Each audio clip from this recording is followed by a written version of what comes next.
How's it going, YouTube? My name's Jonathan, and welcome back to Zero Pen. Today we're covering a topic that seems to be all over YouTube, which is Tesla, but we're not just covering Tesla. The second half of this video is going to be my recommendations for vehicles whenever it comes to being a freelancer using Field Nation, WORKMARKET, or just any freelance work that you do, even if it's just gig work like with Grubhub, Shipt, DoorDash, all the other ones that we've always mentioned throughout the other videos. So without further ado, let's start it off with Tesla. Alrighty, seems like everyone on the platform has a video about Tesla, and for those of you who don't know anything about them or don't care to know anything about them, hopefully this can give you the workman's mindset for a Tesla vehicle, whether it's the right choice, whether it's a terrible choice, whether it's just neutral and it's not really going to make any difference to your business whatsoever. So let's first start off with vehicle practicality. Is an electric vehicle, not just a Tesla, but is any electric vehicle going to be practical for your work as a freelancer? I think that's kind of a mixed bag of a question, and it really depends, unfortunately, on you. Me, I have two work vehicles. I use both my sedan for my primary vehicle and my partner's SUV as well for cargo loads, any jobs that are going to require me needing a roof rack, anything like that. So what does another vehicle have to do with you looking at a Tesla? You have to look at it like this. If you're working in the freelance world like I do with my business, and you're traveling as much as I do, having a Tesla as your exclusive vehicle is not going to be practical whatsoever. So then you're probably asking, why bother making this video? Well, here's the thing. Not everyone's working the same way I do. If you're doing gig work like Grubhub, DoorDash, Postmates, all those delivery platforms that are taking off right now, if you're doing delivery work, you're probably going to be doing local deliveries. You're not going to be going all the way out there. You're not going to be driving halfway across the country and taking delivery orders. The pay scale isn't there. It's just not going to work out that way. So what about if you're doing Field Nation, WORKMARKET, Upwork, Freelancer, any of these other ones where it's actually going to be contractor work? So that is going to be quite a different story. Again, unfortunately, it still depends on you.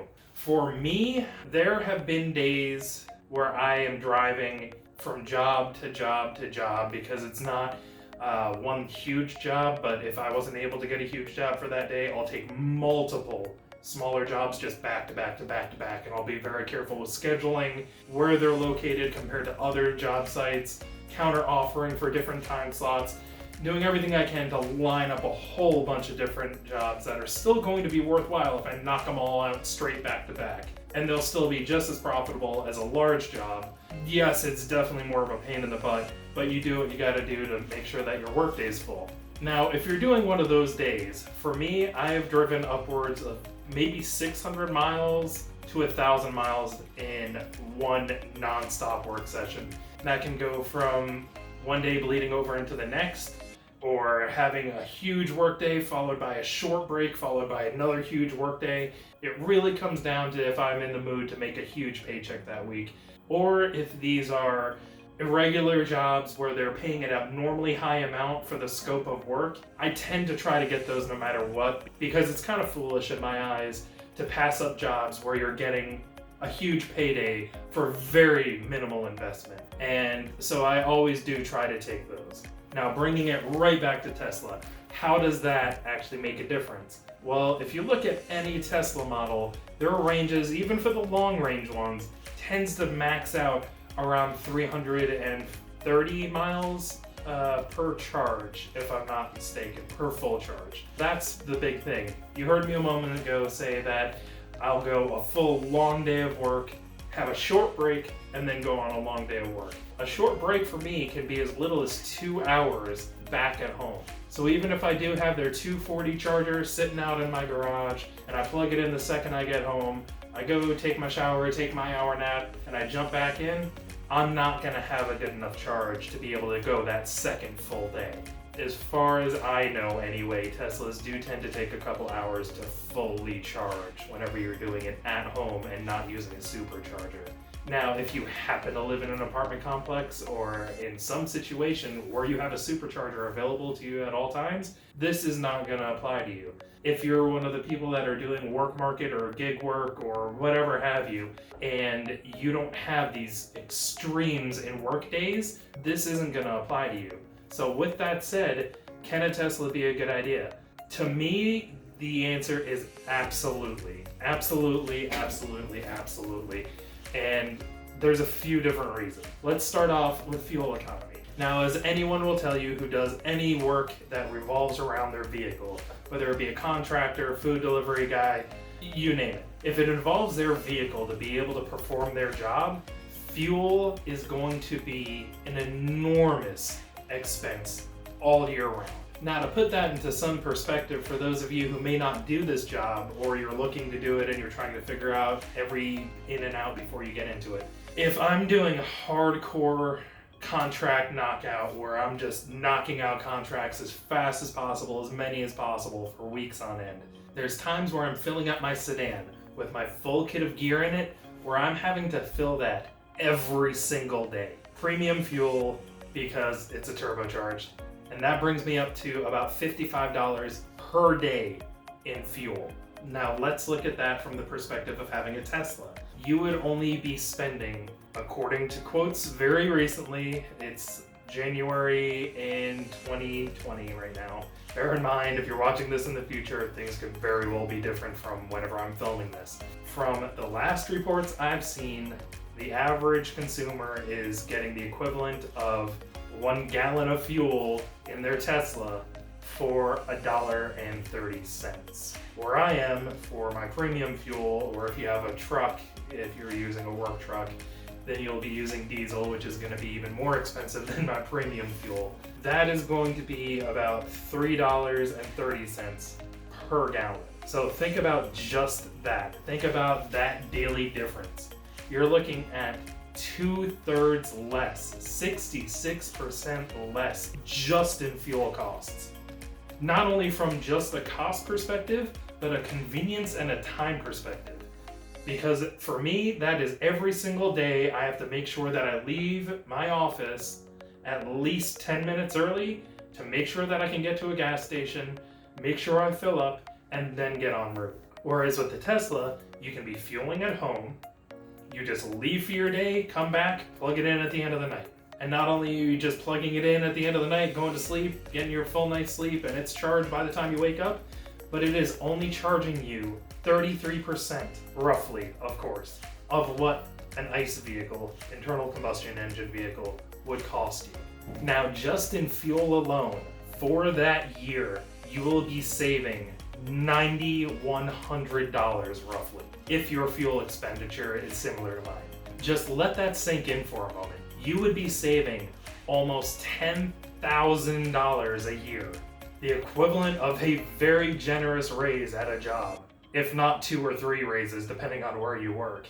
You would be saving that every single year just because you have an electric vehicle and you're using that instead of an ICE vehicle. Now let's move on to maintenance. Electric vehicles are notoriously more hands-off, maintenance-free than internal combustion engine vehicles. That means that every single month, roughly, I have to get an oil change. Again, I have a turbocharged engine. That means I need to use synthetic oil whenever I do an oil change. I normally would just do this myself, and if you have the time, if you're not racking yourself up with these contracts back to back and you have free time where you can do it yourself, I absolutely recommend it if you know what you're doing, because that's money saved. But because the amount of money that I make on my contracts offsets by a large margin how much I would save from doing the oil change, I tend to just pay to get my oil changed at this point. If the workscape changes, then I'll definitely be doing it myself. Whenever it comes to major repairs on my vehicles, I'll still do it just to save all that labor, like brake pad and disc changes, flushing fluids, changing out an ignition coil, changing out a battery. Anything like that, I'll of course do because it costs so much to have it done at a shop. then the offset really isn't there, so it's more worth my time to do it myself. But for an oil change, I can do it in 15 minutes down the street at the local Valvoline. Cost me about 60 bucks. A lot of money, sure, especially when you're doing it every single month. As I said, that offset for my contracts is there. So, that's more free time for me, and I'm making that money back anyway. So it's no big deal in my personal situation. So looking back at that electric vehicle or Tesla, you're not having to pay $60 per month, every month, all year round. So think about that. Just 2 months goes by, that's $120. So you're looking at saving roughly $1,000 a year just in oil changes. So now you have about $9,100 in fuel, over $1,000 in oil changes, right there saved. You also have the convenience, charge at home, easy, saves you time, which saves you in essence money. And then from all reports I'm hearing, insurance. So long as you have a Tesla, this does not apply to any other electric vehicle, just the Tesla, because they have their own insurance policies. From all reports, their insurance, if you own a Tesla, is very reasonable, if not very cheap, depending on your driving record. I've actually heard nothing but great things about their insurance and how amazingly cheap it is compared to conventional insurance. So that is even more savings right there as far as insurance goes. And another huge thing is reliability. Anytime I mention having a work vehicle, I've always said, make sure you have a reliable car. That is key to your business, that is key to your work, that is key to you making money. You have to have a reliable vehicle. As far as the general consensus goes, they are much more reliable, much less prone to something breaking because there's less moving parts. So there's less of a chance of something going wrong. Now the flip side of that, I've heard that getting Teslas repaired is an enormous headache, but you have to weigh out those pros and cons. Again, this all is going to depend on you. Something that most people hate discussing is taxes. They don't want to think about it until they have to turn in all their paperwork to their CPA and have their taxes done for the year. But as a small business owner, if you decide to go that route, this is where you can make even more money back. Now, we went and talked about fuel consumption. You're already saving 66% on fuel, roughly. So for every single mile driven, you get to deduct 50 cents from your taxes. Think about that one for just a minute. If you're driving heavily every single day, or at least let's say 5 days a week throughout the year, 2 weeks off, so let's say 50 weeks a year, you're driving 200 to 300 miles per day. That adds up very, very quickly. That is almost $150 per day, depending on your mileage, and it can be more. So whenever it comes to your taxes, huge savings just on mileage. And the thing is, you're actually getting that mileage break based on an internal combustion engine. Your actual vehicle costs are not 50 cents per mile like an ICE vehicle. They are much less just because of the fuel alone, let alone the maintenance. So that 50 cents per mile is actually far into your favor. There's plenty of other tax breaks and whatnot that we can talk about in a later tax video. But for right now, just know that you're saving on fuel, you're saving on maintenance, you're saving on taxes, you're saving time and convenience. So there are many advantages to having a Tesla if it suits your business. Now, the big drawback right now until the Tesla truck comes out is the size of the vehicle. So long as you fit out your kit correctly, you can fit a whole work kit, including a 22-foot straight / 12-foot A-frame ladder like I use in my kit, all of my trunk full of goodies, all my extra tools, my normal go bag. I can fit all of that in my sedan. I have a full-size sedan, but it's a sedan. So yes, you can fit your kit into a Tesla. However, not in probably a Model 3. A Model Y would be very dicey. A Model S, you would have to pull down the back seats like I do for my sedan and sliding a ladder in there. The only practical work vehicle that I see at this time would be the Model X, which is a very expensive vehicle. Now, if you're only doing gig work and you're not going to have to carry a full kit, or you're only doing, small contracts where you're not going to have a ladder, then of course all of that changes. But if you're doing full-on contract work, you have a full kit, you have a ladder, you have giant bags of supplies, tough boxes full of supplies like I do, then you're going to need a more spacious vehicle. And that Tesla truck just is not here yet. So that leaves you with pretty much just the Model X. Is that a feasible option? If you can get a good price on it, I would say absolutely. That is an amazing opportunity to be able to bring your business to that next level.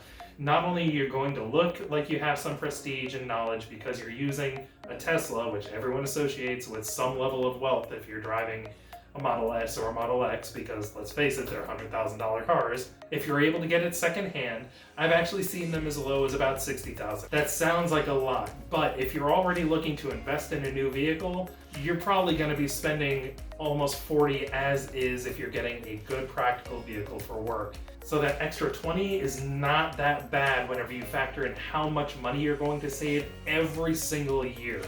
Remember, within 2 years, you've already made up that difference in oil changes and fuel alone, let alone the tax breaks, let alone every other benefit that we've mentioned. You're already making up that difference in 2 years. Then there's obviously the driving advantages, such as states where you have fast lanes for EVs and all electric vehicles. Then there's side perks, in case you don't know anything about Tesla. If you get a high enough tier Tesla, which the Model X does have versions like this that are used, you can actually get free supercharging. There have been several jobs where I've gone and within half a mile, if that, there's been a supercharger there.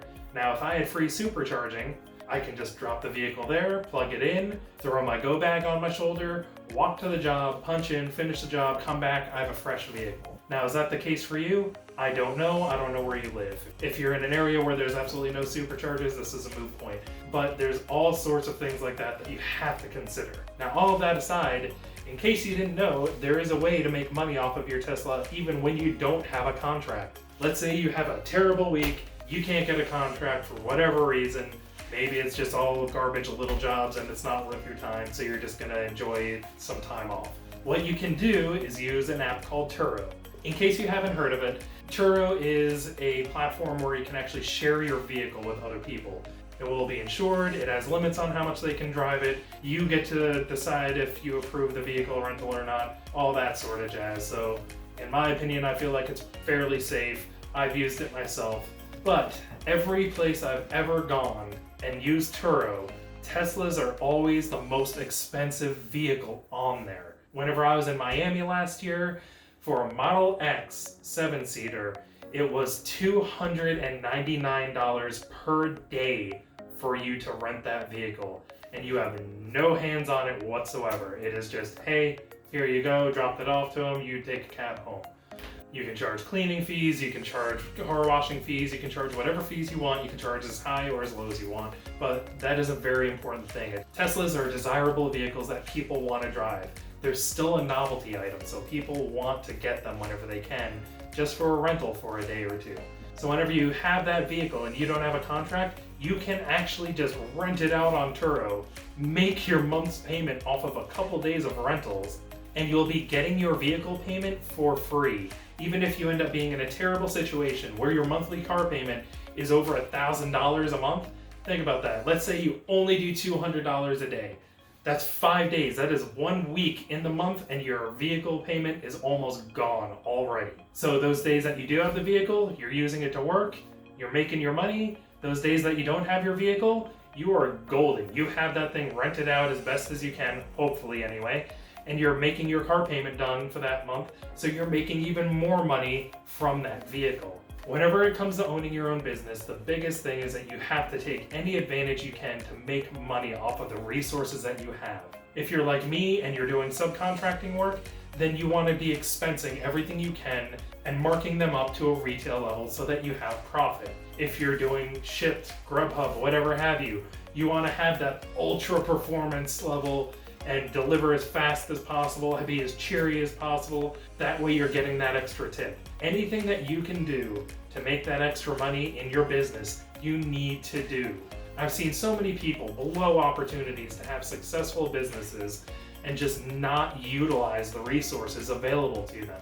I'll go into some of those stories later on in other videos, but I just wanted to break down, there are absolutely plenty of pros, in my opinion, more pros than cons, depending on your situation, that say you should get a Tesla if you can afford it. And I think that it would be an amazing benefit, not only to your business and to your income, but also to that prestige level that you want to represent for your business if you're trying to expand. Especially when you're doing work at people's homes and they see you pull up in that $100,000 car, they're going to think that they have a competent person. It sucks that the world works that way, but let's face it, the world works that way. They see you in that $100,000 car, they're going to think you're a more reputable business. All right, so we've covered Tesla. Do we think it's a plus? I do. Again, depending on your circumstance, definitely give it a thought. Definitely look into it if you're looking to get into this business. It could be well worth your while, and it could make your business that much more successful if you decide to utilize it to the best of your ability and maximize the profits off that vehicle. Now, moving on to regular vehicles. Already said it once this video, just make sure it is a reliable vehicle. Reliability is key, of course, but also remember that you want to have a high efficiency vehicle. Your vehicle should not be too large for your business, and it also can't be too small. You need to make sure that you get a vehicle that is catering to your business, what you decide you want to do to utilize this platform, and then think with small expansion. So whether you decide, hey, I don't do anything with a ladder right now, but I think down the road, I want to get into CCTV work where I'm going to have a ladder on hand at all times. Then you're probably going to want to make sure that you get your vehicle according to those needs. As I said, efficiency is king, and fuel is part of your efficiency. The more you spend on fuel, assuming you're just taking that mileage break like I am, the most fuel efficient vehicle possible is going to be the vehicle for you. Don't go out there and get an F350 turbo diesel with smokestacks in the back that gets 5 miles to the gallon to do break fix work. That doesn't make any sense whatsoever if you're just going to install some cabling, if you're just going to set up networking. It doesn't make sense to have an overkill vehicle. You're killing yourself on gas, which is just throwing money down the drain when you don't need to. I'm not saying don't be in a vehicle that you want to be in, but on the same token, use your head. Is it really worth it to go to work in that giant truck because you think it looks cool versus a modest SUV or a full-size sedan where you can fit all of the kit that you need and you're saving twice as much gas? It's not practical, it's not efficient.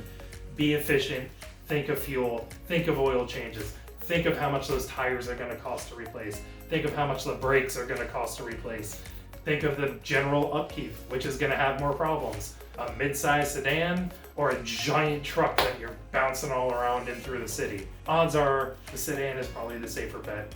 I don't know your situation. Obviously, just like everything else, recommendations, do with it as you will, use your best judgment, but always keep efficiency in mind. Now, for those of you guys doing gig work, it is very important for you to realize whether it's Uber, Lyft, DoorDash, Grubhub, Shipt, Instacart, Postmates, any of those jobs that are small gig work, delivery-based systems, realize this right now up front. Those systems trade the equity you have in your vehicle, meaning the value of your vehicle, for cash now. So basically, you're taking money from your car because it's putting a lot of wear and tear on your vehicle and it's costing you a lot of gas, and it's offsetting that by giving you that value in cash. Unless you are maximizing your profits using those platforms, which I'll explain in another video, actually probably one coming up very soon. Yes, you can absolutely make money. However, you're not making anywhere near what you think you're making if you break it down by your hours worked and distance traveled, gas, all that jazz. You are not making very much, and all you're doing is taking that value from your car and putting it in your pocket. So please, please, please be aware of that. That is a little less true whenever it comes to doing the kind of work that I do on WORKMARKET and Field Nation, because I'm not only making money while I'm driving, but I'm making so much money at the end of the trip that it not only offsets all of my travel costs in the first place, but I'm profiting at the end significantly. So that is for you gig workers. Just know that. Not enough people talk about that fact. I've met some of my Lyft drivers that knew that. Some of them had no idea that they were just throwing money down the drain, basically. All of that is to say that if you're doing that kind of work, get the most fuel efficient, cheapest vehicle possible. The most fuel efficient, the cheapest vehicle possible. you're not making enough if you upgrade to Uber Black or whatever the equivalent of Lyft is. You want to make sure that your upfront investment is made up for. You're not just taking dollar for dollar car worth to dollar in your pocket. You want to be able to make $18,000 off of that $9,000 car, or $18,000 off of that hopefully really dirt cheap $1,000 junker you bought off the corner. The name of the game with those platforms is your vehicle needs to be as cheap and efficient as possible, or you are losing money in the long run. Don't let anyone tell you different. You are absolutely losing money in the long run if you don't maximize your profit on your vehicle end with gig work. Now, no matter what kind of work you're doing, always make sure that your vehicle is organized and clean. The last thing that you want is for you to pull up to a job site, open the door, trash falling out, you get inside, you need a part, you go out to your car and you're searching for a half hour. Client gets upset and says, what the heck is taking you so long to terminate this one cable? It shouldn't take but 30 seconds and you've taken 30 minutes.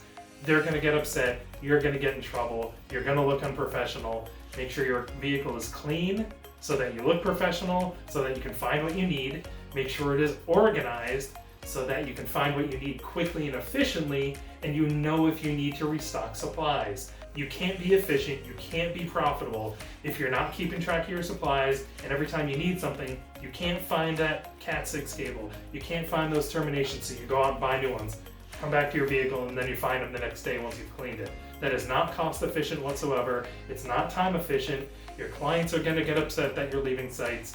Don't do it. Make sure your vehicle is clean and organized at all times whenever you're doing any sort of gig work, work market, field nation. Any of that, make sure your vehicle is clean and organized. I can't stress that enough. Final topic on this video is simply repairs. If you are a savvy person, you feel like you can learn things quickly, make sure if you have brake pads that are going bad, you look up a YouTube video, you look up a tutorial online, and you do that yourself as long as you feel safe doing so. I am by no means endorsing you doing anything unsafe, anything you don't feel confident doing, anything that can cause you bodily injury or harm. Do not do anything you don't feel safe doing so, but if you are confident in your mechanical skills, if you feel like you can learn things fairly easily, you feel like you have the acumen for it, by all means, save your money, and on a day that you're not working, do your own oil change.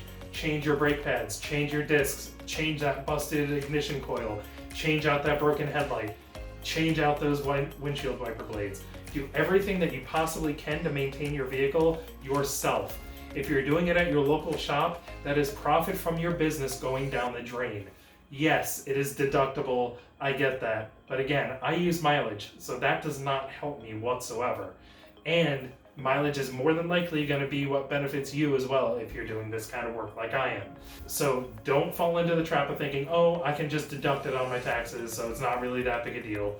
No, you want to be able to maximize the amount of money you're saving in your business, even if it means working on your own vehicle. That is money saved. Do not go to a shop unless you have to. If you don't feel like touching your vehicle at all because you don't feel safe opening up the hood, don't do it, take it to a shop. But if you're one of those people out there who's savvy, who feels like they can take care of that, hey, that is money saved, that is money in your pocket. Do it yourself, save that money, make that business that much more profitable. All right, everyone. I know it was a pretty dragged out video and it was a little confusing how we had this in two different sections, whereas Tesla on one end and then just basic vehicle upkeep in the other. But I kind of felt like I should just do it in one video opposed to making a whole separate video for each one. Thanks everyone for sticking around. I really do appreciate it. Please like this video if you learned anything or you feel like it's going to help you in any way, shape, or form. Or you were just bored at work and you needed something to keep your mind off of the next task that you're about to have to do. Also, more videos are coming as soon as I can pump them out.